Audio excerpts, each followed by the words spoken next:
Sikkim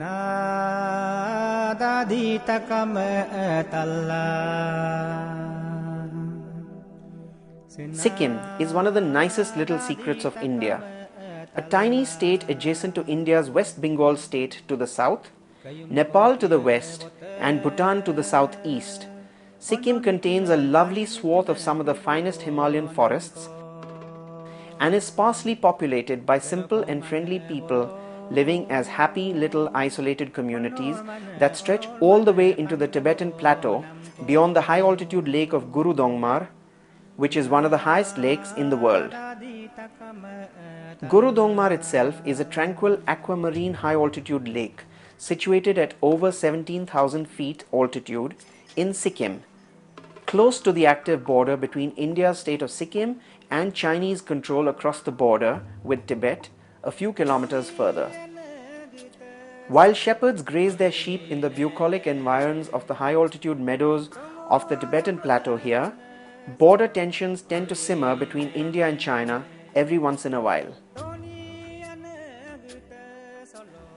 The drive from Chungthang to Gurudongmar is one of my favorites.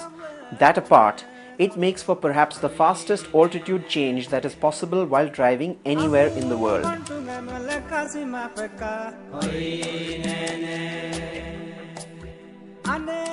While everyone speaks of the highest motorable passes in the world, which are situated at Khardung and similar passes in the Indian state of Jammu and Kashmir, this drive is truly something else. From a moderate altitude of 5,600 feet at Chungthang, I usually start the drive at 6 in the morning. By 12 noon, we are at 17,200 feet in a narrow stretch of the Tibetan plateau that is very much in Sikkim, but one that stretches out north onto the plateau, allowing India to flavor the wonders of the Tibetan plateaulands.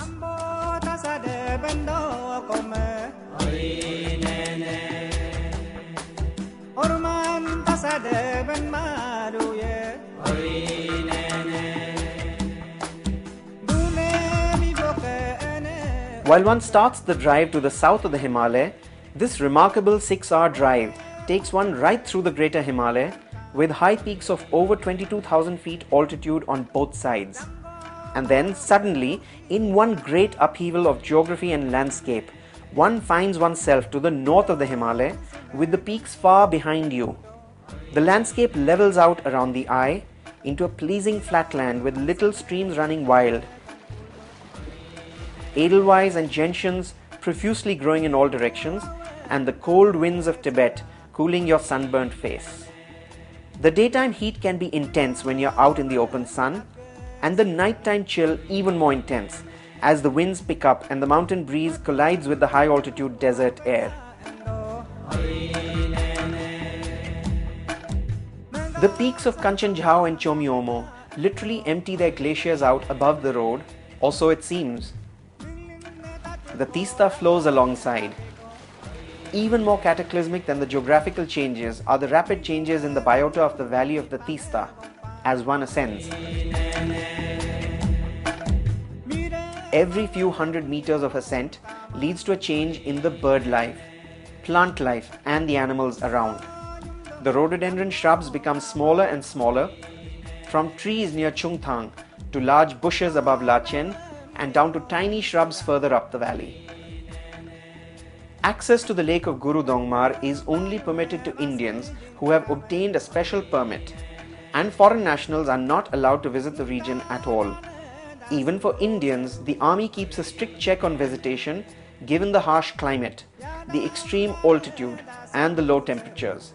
Visitors must drive off the plateau by 1 p.m. at the latest to prevent breakdowns on the desolate apology of a road. Since there is only an indicative track that serves as a road, SUVs can wander off the path and break down in places where help is hard to reach. Needless to say, there is no mobile signal anywhere near. Among the many secret attractions of the Tibetan plateau at Gurudongmar are a profusion of autumn flowering gentians and fields of star-shaped edelweiss. While the edelweiss may sell for a hefty price in euros in the European Alps, here they comprise of sheep fodder and mingle with the grass under one's feet.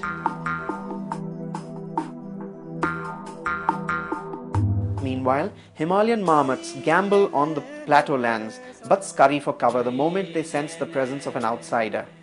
Part mouse and part hare, marmots are a common sight in the high-altitude deserts of the Himalaya. The Teesta River emanates here, and from its humble beginnings higher up above the Gurudongmar plateau, it turns into quite a gushing torrent below Thangu and Lachen, heading through Chungthang and further south. It harbors perfect habitat for the rare white-breasted dipper that hunts along the river in order to feed its brood, hidden away under an overhanging rhododendron root.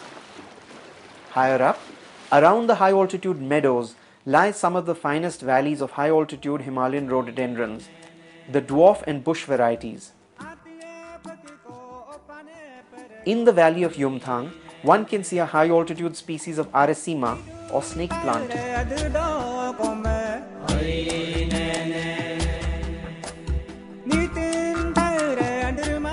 The Shingba Rhododendron Sanctuary is home to the rare yellow poppy, while the Meconopsis horridula or the blue poppy can be seen growing in profusion along the modest beginnings of the Teesta River. I'm sitting in the Shingba Rhododendron Sanctuary in North Sikkim on the way to Chungthang, and this before me is the Himalayan yellow poppy as opposed to the blue poppy, Meconopsis. And right here this is rhubarb, which is used eaten by local village folk, and they actually use the stem to turn it into a soup and a vegetable. While purple pedicularis prefer the moist bogs along the many streamlets that feed the Teesta River here, such as at Chumthang, a wide open valley with prayer flags and hot springs.